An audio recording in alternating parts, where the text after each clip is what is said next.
Уйгуры Монгольской империи. Юаньши. Хроники династии Юань. Том 124. Жизнеописание 11. Уйгур Табень, губернатор Синпина и его потомки.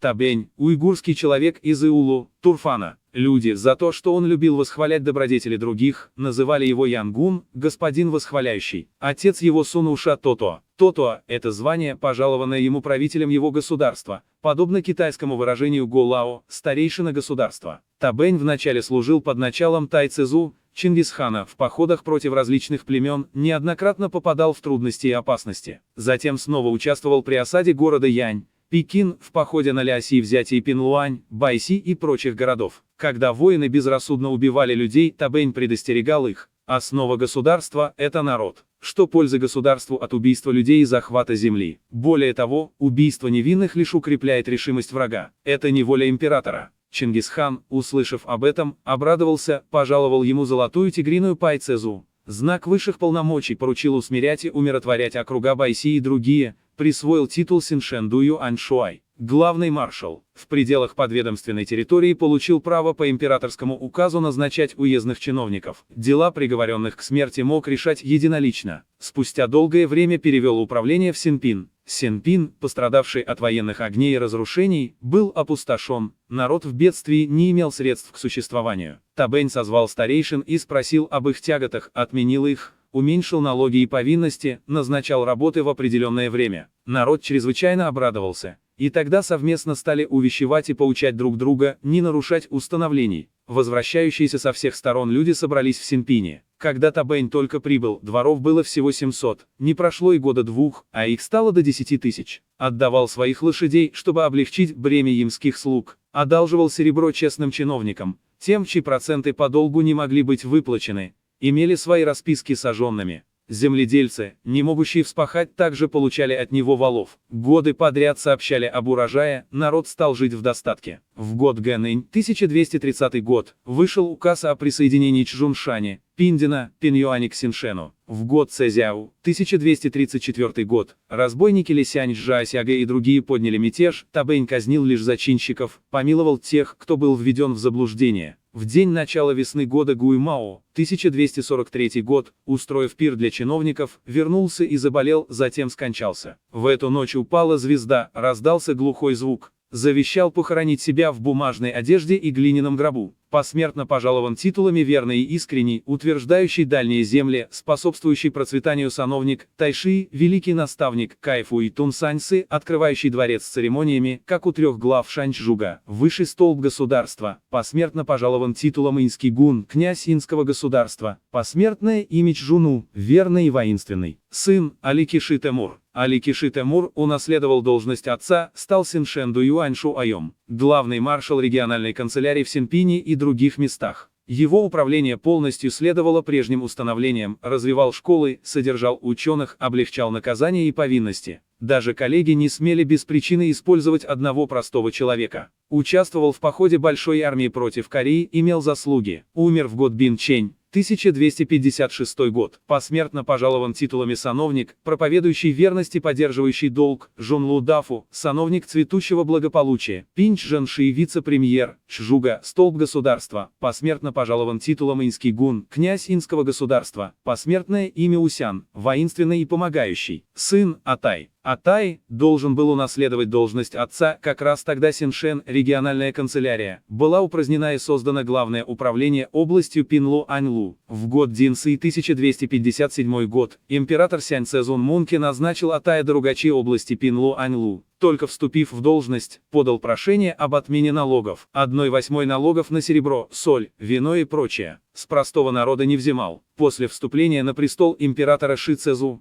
Хубилая явился ко двору. Был пожалован золотой тигриной пайцезой. Когда князья-вассалы проезжали через Пинлуань, расходы на снабжение составили 7500 лянов серебра. Министерство налогов, Хубу не сразу возместило их, Атай лично доложил императору, получил полное возмещение и вернулся. Учредил регистры первой и второй категории, регистрировал людские и трудовые ресурсы, народу это было очень удобно. В 10-й год эры Чжи Юань, 1273 год, повышен до Ху Юань до Цзян Цзюня, главнокомандующего, усмиряющего далекие земли. В голодный год раздавал зерно для помощи людям. Некоторые возражали, а Тай сказал, если император не одобрит, готов возместить казне зерном из своего дома. Тогда было спасено множество людей. Когда подчиненные чиновники только вступали в должность, Атай обязательно дарил им соль, рис, скот, утварь. Говорил, не по иной причине, хочу, чтобы они не обирали народ. Бедным из числа родни и клана ежемесячно выдавал постоянное пособие. Людям, имевшим похороны, но не могущим похоронить, давал гробы, ткани, деньги и зерно. Луань был древним царством Гучжу. Тогда он возвел храм для поклонения Бо и Шу Ци, чтобы поощрять добрые нравы. В 21 год, 1284 год, повышен до Чжао до Цзян Цзюня, главнокомандующий, сияющий воинственностью. В 24 год, 1287 год, Наян поднял мятеж. Атай пожертвовал 500 лошадей в помощь армии. Хубилай был чрезвычайно обрадован.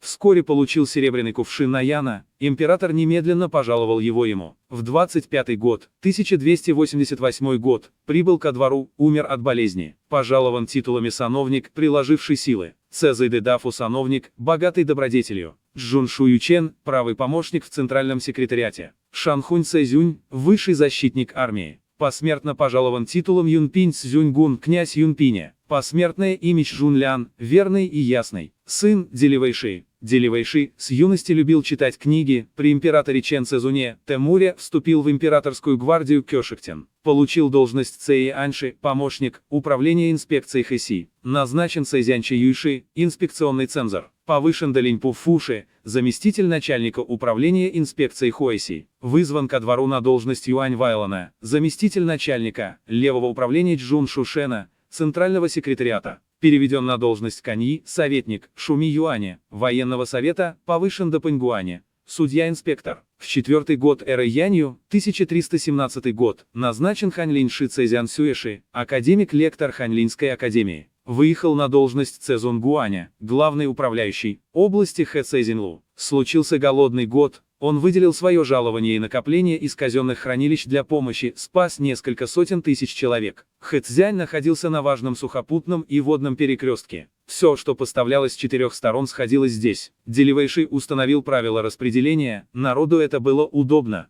Также предложил учредить дополнительно одну должность начальника охраны, искушенного в верховой еде и стрельбе из лука, увеличить количество патрульных солдат, после чего разбойники затаились. Злодеи из Линчжоу, вредившие чиновникам и людям, были все схвачены и умерли в тюрьме. Позднее повышен до Цянь-Чжэнши, заместителя начальника, Ляянского Синшена, наместничества. Сын Сайор Хадимыши. Сайор Хадимыши в 12 лет вошел в свиту императора Инцзона, Шидибала. В его резиденции наследника престола, ведал различными предметами гардероба и обихода. После вступления Инцзона Шидибала на престол назначен Цзянчи Юйши, инспекционный цензор. Весной первого года эры Чжи, 1321 год, вышел указ о возведении большого храма на горе Шиуанишань к западу от столицы. Сайор Хадимыши вместе с цензорами Гуаньиньба, Ченгуем, Ли Цэйнхэном подали доклад с крайними увещеваниями, считая, что весенний сев только начался. Начинать большое строительство, растрачивать казну и изнурять народ – не способ и спросить благословения. К тому же год был Синь-Ю, неподходящий для строительства. Прежде циту-министр, Люкуй безосновательно преподнес в дар частные земли народа Чжию, незаконно присвоив 6 миллионов связок ассигнаций из внутренней казны. Чен Сян, канцлер первый министр, Тэмудэр забрал себе половину. Цзянчи Юйши, инспекционные цензоры, раскрыли его преступления. Из-за этого он возненавидел и стал опасаться цензоров. Тогда сын Тэмудэра, Суанань, занимавший должность Чжи Шушу Юйши, цензора-редактора, тайно наговорил. Они, старые слуги из свиты, узнав о неудобном деле, не сразу доложили, теперь же порочат императора, чтобы выставить на показ свою прямоту, что является великим непочтением.